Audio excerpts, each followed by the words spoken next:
McDonnell F-2H Banshee. Moonbats e Phantoms. A McDonnell Aircraft Corporation foi fundada em St. Louis, Missouri, em 1939 por James McDonnell. Em 1940, enquanto os Estados Unidos da América se preparavam para uma guerra, a empresa construía submontagens para outros fabricantes de aeronaves. Contudo, os engenheiros da McDonnell também apresentaram aos Estados Unidos da América um projeto para um caça pesado de longo alcance com motores a pistão duplos, Corpo Aéreo do Exército. Após algumas iterações de design, o Exército encomendou 2 protótipos devido ao interesse no projeto. O trabalho na aeronave foi prolongado, quase sendo cancelado pelo Exército, mas o primeiro XP-67, chamado de Bat ou Moonbat, finalmente decolou em 6 de janeiro de 1944. Inscreva-se no canal para receber notificações de novos episódios. O Moonbat era uma aeronave incomum, com características de asa-corpo integradas, onde a asa se fundia suavemente à fuselagem para maximizar a sustentação, dando-lhe uma aparência retrô de ficção científica dos anos 1940. O motor foi instalado em uma nacela aerodinâmica em cada asa. Os motores Continental de hélices quadripá não atingiam a potência nominal e eram temperamentais, frequentemente interrompendo prematuramente os voos de teste, incluindo o primeiro. O programa foi cancelado em outubro, o segundo protótipo nunca foi concluído. No entanto, Estados Unidos da América. Porém, os oficiais de aviação da Marinha dos Estados Unidos da América, impressionados com o ousado projeto BAT, convidaram McDonnell para cooperar no desenvolvimento de um caça a jato para navios, usando um motor turbojato da Westinghouse Electric Corporation. Os engenheiros da McDonnell avaliaram várias combinações de motores e o design final usou 2 motores de 19 polegadas, sendo a configuração mais leve e simples. O FH-1 Phantom era um elegante avião esportivo monoposto de design convencional, construído principalmente de alumínio aeronáutico. Possuía asas retas, montadas baixas, com um motor em cada raiz da asa, uma montagem de cauda com o plano de cauda montado acima da fuselagem, um cockpit elevado e trem de pouso triciclo. A asa dobrava-se para cima fora do trem de pouso principal, com ailerons, flaps divididos e um aerofreio tipo spoiler no topo da asa fora da dobra. A asa e o plano de cauda tinham um diedro notável. O armamento consistia em 4 metralhadoras Mi-2 Browning de calibre 50 na parte superior do nariz, com 325 munições por arma. Havia também lançadores sob as asas para 8 foguetes de 5 polegadas, embora raramente transportados.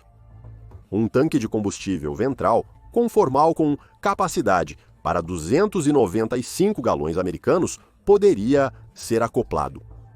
Apenas 60 FH-1S foram construídos após a guerra, devido à urgência em obter caças a jato. Apesar do Phantom ser aparentemente agradável de pilotar, era subpotente e não muito mais rápido que os melhores caças a pistão. Também tinha alcance bem menor. Grito da Banshee. A Banshee foi um desenvolvimento do FH Phantom e o planejamento começou antes do Phantom entrar em produção. Os engenheiros da McDonnell queriam que a aeronave fosse um Phantom modificado, compartilhando muitas peças, mas logo ficou claro que a necessidade de armamento mais pesado, maior capacidade de combustível e outras melhorias tornariam a ideia inviável. A nova aeronave usaria motores muito maiores e mais potentes, um par de turbojatos recém-desenvolvidos, quase dobrando o empuxo total de 3.200 para 6.000 libras-força. Como os motores maiores precisavam se encaixar nas raízes das asas, era necessária uma asa maior e mais espessa. Os motores mais potentes usavam mais combustível, então a fuselagem teve que ser ampliada e reforçada para aumentar a capacidade de combustível. A Marinha substituía as obsoletas metralhadoras de 0 1,27 m da Segunda Guerra por canhões de 0, 200 e 1,6 cm, 4 dos quais montados sob o nariz, evitando que pilotos fossem cegados pelo clarão do cano ao disparar à noite, um problema com o Phantom. Canhões fornecendo 220 rodadas para o conjunto superior e 250 rodadas para o conjunto inferior também eram úteis no ataque a alvos terrestres. Isso marcou um United States mudança da Marinha dos Estados Unidos da América em relação ao compromisso com a metralhadora pesada Browning calibre .50 como armamento padrão de combate. O Banshee incorporou um assento ejetável que o Phantom não tinha e um grande número de melhorias em outros sistemas de aeronaves. O cockpit era pressurizado e climatizado, e os flaps, trem de pouso, asas dobráveis, canopy e freios de ar eram operados eletricamente em vez de pneumaticamente. O para-brisa tinha vidro à prova de balas com aquecimento elétrico para evitar geada. O apelido oficial do avião derivava de seus motores gritarem como uma banshee, um espírito feminino, na mitologia irlandesa, que anuncia a morte de um familiar, normalmente por lamentos ou gritos. Seus pilotos, porém, carinhosamente o apelidaram de Banjo. Os pilotos apreciavam o avião devido ao seu bom desempenho para a época, manuseio, resistência e confiabilidade. Ele tinha um alcance justo para um jato, e os pilotos aprenderam a estendê-lo ao navegar com apenas um motor. O voo inicial do XF-2D foi de St. Louis, em 11 de janeiro de 1947. Os testes foram satisfatórios e a Marinha encomendou 56 máquinas de produção como o F-2H-1 Banshee em maio de 1947, com o primeiro sendo lançado em agosto de 1948.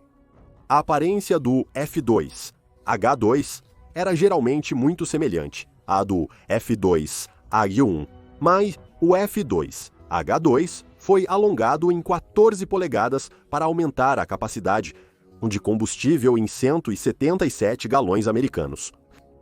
Um tanque com capacidade para 200 galões foi acoplado a cada ponta de asa. Os tanques de ponta eram fixos e não podiam ser soltos. Eles poderiam ser removidos pela tripulação.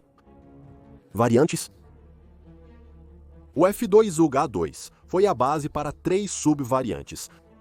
O F-2H-2B tinha asas reforçadas e um pilar adicional adjacente à entrada do lado do porto, para permitir que ele carregasse uma bomba nuclear Mark 7 de 1.650 libras ou uma bomba nuclear Mark 7, de 3.230 libras.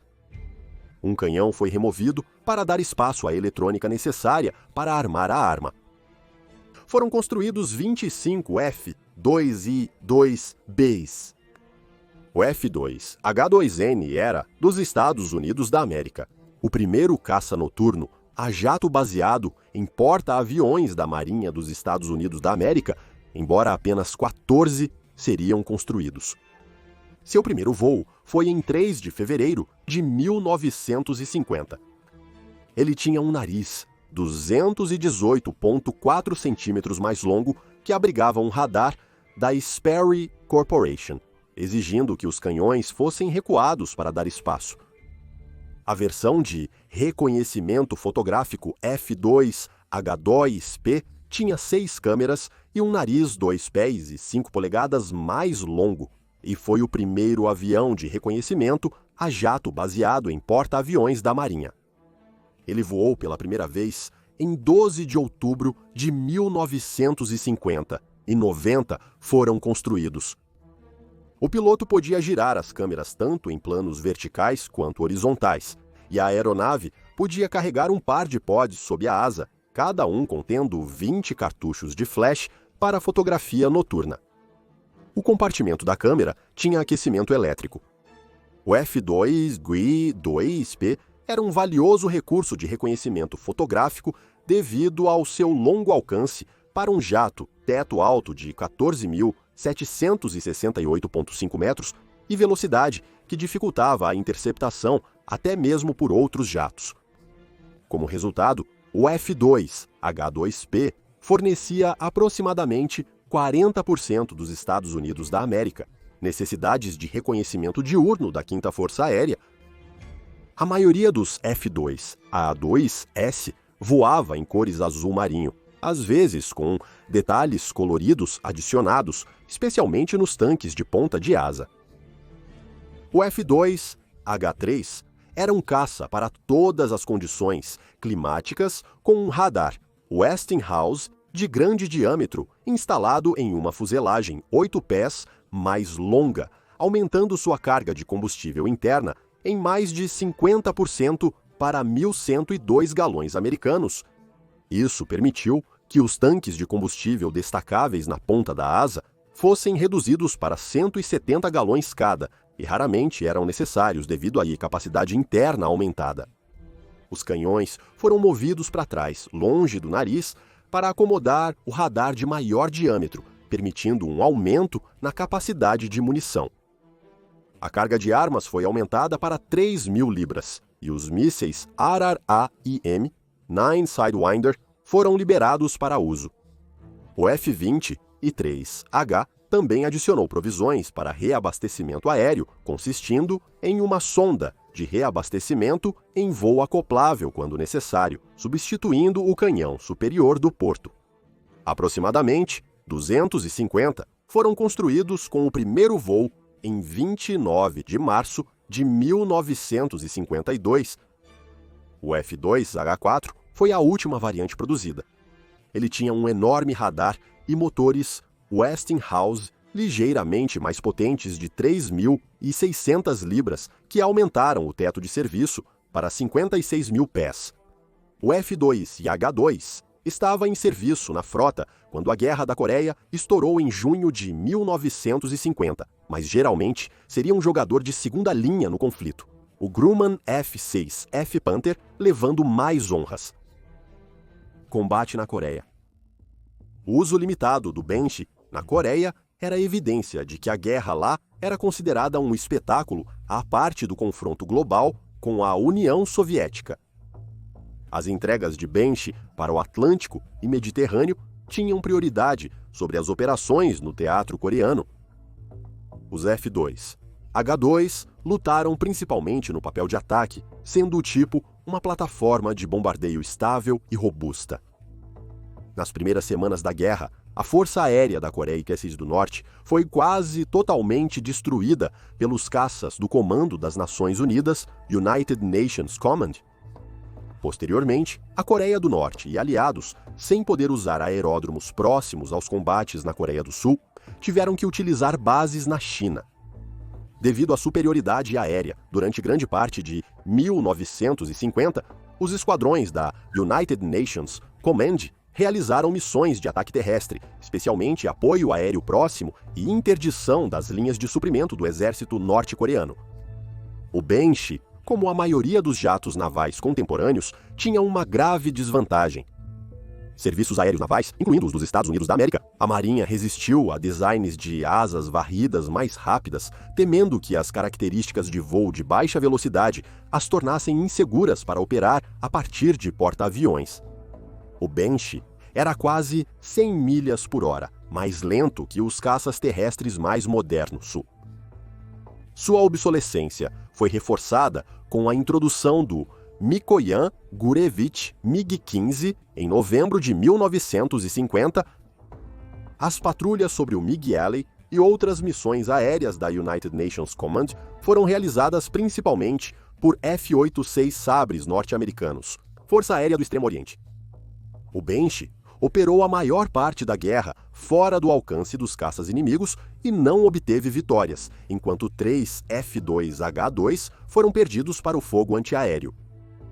O F-2H-2P realizou missões de reconhecimento na Guerra da Coreia, principalmente com os fuzileiros navais dos Estados Unidos da América.